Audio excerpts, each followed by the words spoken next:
आपका जो ये शरीर है ना, ये सिर्फ शरीर नहीं है बल्कि एक करिश्मा है, नेचर का एक अद्भुत करिश्मा। आपके शरीर के अंदर एक पूरा का पूरा मिलिट्री जोन है जहाँ guards, soldiers, intelligence team, backup team, weapon factory, communicators, ऐसी सारी चीजें मौजूद है आपको प्रोटेक्ट करने के लिए। और इसी चीज को कलेक्टिवली आपके शरीर का इम्यून सिस्टम कहते हैं, यानी रोग प्रतिरोधक क्षमता। आपके शरीर के अंदर कोई भी बाहर का एजेंट जैसे बैक्टीरिया, वायरस या फंगी, ऐसी चीजें जब घुसती है, जब कोई घुसपैठिया आपके शरीर के अंदर जाता है, तब आपका इम्यून सिस्टम फुल पावर में किक इन करता है। एक मच्छर आपके शरीर पर आया और अपना स्टिंग आपके अंदर भेज दिया और आपके अंदर केमिकल्स भेज दिया और आपका ब्लड सक करने लगा, जो कि मच्छर जनरली करते हैं। आपको पता भी नहीं चलेगा कि वहाँ मच्छर आपको काटा है, अगर वहाँ पर रेड लंप ना हो, मतलब मच्छर काटने के बाद जो लाल होता है वो ना हो। वहाँ पर खुजली होती है और अच्छा नहीं लगता, पर वो बम्प असल में एक बहुत इंपॉर्टेंट सिग्नल है कि आप अपने इम्यून सिस्टम द्वारा प्रोटेक्टेड हो। और अगर वहाँ लंप नहीं बना, तब इसका मतलब कि आपका इम्यून सिस्टम ठीक से काम नहीं कर रहा, मतलब वहाँ पर लंप होना अच्छी बात है। और जैसे कि मैंने बताया कि ये एक साइन है कि आपका इम्यून सिस्टम अच्छे से काम कर रहा है। इम्यून सिस्टम आपको इन्फेक्शन, इलनेस और डिजीज, इन सब चीजों से आपको बचाता है। इस सिस्टम में बहुत सारे खिलाड़ी हैं, सोल्जर्स हैं, जो कि आपस में कोऑर्डिनेट करके आपको बीमारियों से बचाते हैं। अगर हम इंसानों के अंदर इम्यून सिस्टम ना होता तो सिंपल एक ब्लेड से हाथ कटने के बाद भी एक इंसान की डेथ हो जाती। क्या हो अगर मैं बोलूं कि आपका शरीर हमेशा अंडर अटैक रहता है। बहुत सारे बैक्टीरियाज, वायरसेस हमेशा आपके शरीर के अंदर घुसने की कोशिश करते रहते हैं, पर आपका इम्यून सिस्टम आपको बचाते रहता है। इम्यून सिस्टम में ल्यूकोसाइट्स नाम का एक खिलाड़ी होता है। ये जो है ये आपके शरीर का पहरेदार है और ये आपके शरीर के ब्लड स्ट्रीम में घूमते रहता है। आपके ब्लड के हर एक माइक्रोलीटर में 11,000 से भी ज्यादा की सेना होती है इन ल्यूकोसाइट्स की।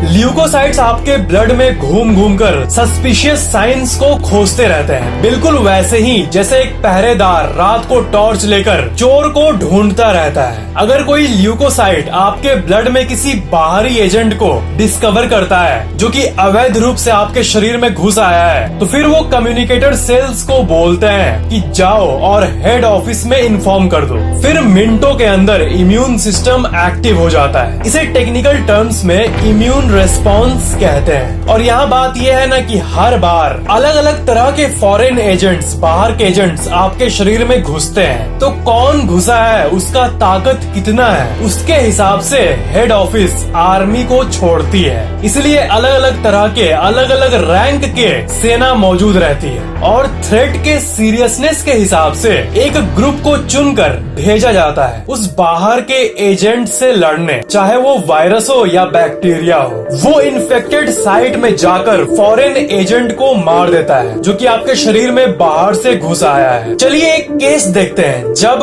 वायरस, कोई भी वायरस आपके शरीर में घुस जाता है तब क्या होता है। इसके बारे में आपका जानना बहुत जरूरी है। आप ग्रोसरी स्टोर के लाइन में खड़े हो, तभी आपके पीछे से कोई खांसता है और आपके अंदर वायरस आ जाता है। वो वायरस आपके फेफड़े पर लैंड करता है और आपके सेल के अंदर जाने की कोशिश करता है और घुसकर अपने डीएनए को इंजेक्ट करने की कोशिश करता है। यहाँ पर ये जान लो कि इस दुनिया में हर एक लिविंग बीइंग सेल से बना है, चाहे वो सिंगल सेल्ड बैक्टीरिया हो या फिर दुनिया का सबसे लार्जेस्ट ऑर्गेनिज्म ब्लू व्हेल।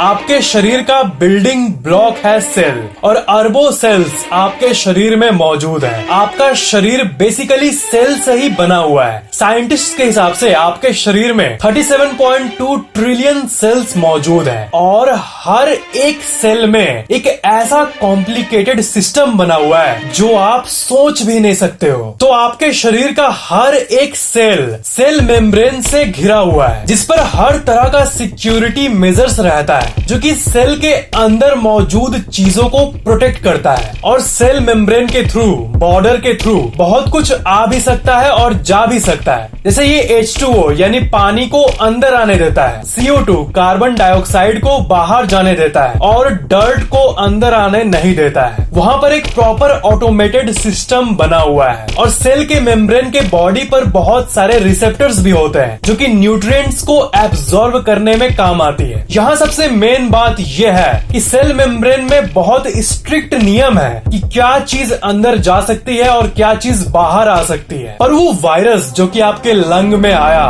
वो थोड़ा चालाक है। वो छुपकर और दूसरे चीजों के अंदर जाकर या फिर किसी चीज का रूप लेकर इम्पर्सोनेट करके सेल के अंदर किसी तरह चला जाता है। पर जब वायरस आपके सेल के अंदर आ जाता है तब सेल को पता चल जाता है कि हमारे अंदर कोई वायरस घुस गया है और उन्हें पता चल जाता है कि कोई घुसपैठिया बॉर्डर क्रॉस करके सेल के अंदर आ गया है। तब एग्जैक्ट उसी समय बहुत सारे स्पेशल एंजाइम्स आते हैं जो कि वायरस को पीसेस में chop chop chop chop chop chop chop करके चॉप कर देते हैं, मार देते हैं। फिर चॉप करने के बाद वो एक पीस को ऊपर दिखाकर बाकी पड़ोसी सेल्स को चेतावनी देते हैं कि ये वायरस अभी अभी घुसा था, सावधान रहना दोस्तों। और एक यहाँ पर घुसा है, इसका मतलब अभी बहुत सारे आते भी होंगे, सावधान। तो इसी चेतावनी को देखकर बाकी पड़ोसी सेल्स भी सावधान हो जाते हैं और तुरंत एक्शन मोड में चले जाते हैं और तुरंत वायरस बाउंड एंटीबॉडीज को बनाने लगते हैं।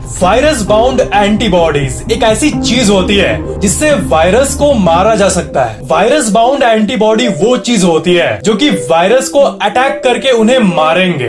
वायरस बाउंड एंटीबॉडीज बनने का प्रोसेस सेल के अंदर न्यूक्लियस में स्टार्ट होता है। आपके हर सेल के अंदर न्यूक्लियस होता है और उसमें आपका डीएनए मौजूद होता है। डीएनए एक किताब की तरह होता है और उसमें हर कुछ लिखा रहता है और उसी को देखकर सेल अपना नॉर्मल रोजमर्रा का काम करते हैं। वो सेल के लिए एक गाइड बुक की तरह होता है और उसमें ये भी लिखा रहता है कि जब कोई वायरस अंदर आ जाता है तब वायरस बाउंड एंटीबॉडीज को कैसे बनाया जाता है। तो न्यूक्लियस के अंदर एक एंजाइम उस किताब को पढ़कर वायरस बाउंड एंटीबॉडीज कैसे बनाए उस डेटा को प्रिंट कर देता है, जिन्हें मैसेंजर आरएनए कहते हैं। और इस पेज में ये लिखा रहता है कि वायरस बाउंड एंटीबॉडीज ऐसे बनेंगे। तो एक एंजाइम उस मैसेंजर आरएनए पेपर को लेकर न्यूक्लियस से निकलता है और सेल के अंदर ही मौजूद राइबोसोम नामक एक फैक्ट्री में जाता है। सेल के अंदर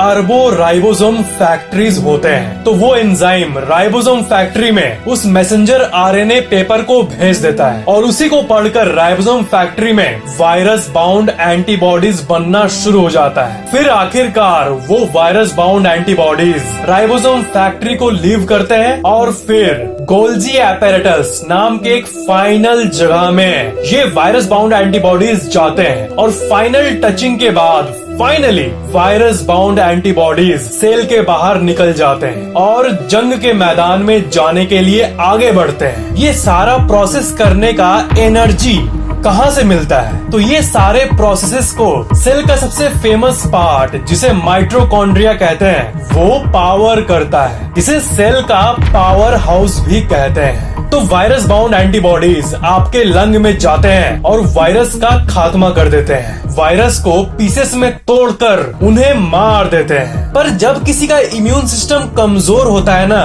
तो उनमें ये सब ठीक से नहीं हो पाता। इसलिए ऐसा होता है कि एक वायरस के चलते ही लोग मरने लगते हैं। इम्यून सिस्टम का कमजोर होना ही सबसे मेन वजहों में से एक है। जिनका इम्यून सिस्टम हेल्दी है उनका कोई वायरस या बैक्टीरिया बाल भी बाका नहीं कर सकता। इम्यून सिस्टम को बूस्ट करने के बहुत सारे तरीके, ये खा लो, ये पी लो, वो पी लो, पर मैं यहाँ पर आपको वही तरीके बताऊंगा जो कि साइंटिफिकली प्रूवन हो, जिसमें साइंस का कोई बेस हो। और वो ये है हरी सब्जियां और फल खाना, स्मोकिंग नहीं करना, बॉडी का हेल्दी वेट मेंटेन करना यानी ओवर वेट ना होना, एडिक्वेट स्लीप यानी अच्छा खासा सोना, कम से कम स्ट्रेस लेना यानी स्ट्रेस को मिनिमाइज करना, तनाव को कम करना, जो आपका मेंटल माथा भारी रहता है इसको कम करना। मैं आपको इन्फो के लिए ये बता दूं, ये आर्टिकल हार्वर्ड हेल्थ के वेबसाइट वेबसाइट में पब्लिश किया गया था। और एक चीज जो आप कर सकते हो वो है सनलाइट लेना। सनलाइट आपके टी सेल्स को एनर्जाइज करता है। आप अपने घर के बैल्कनी में बैठकर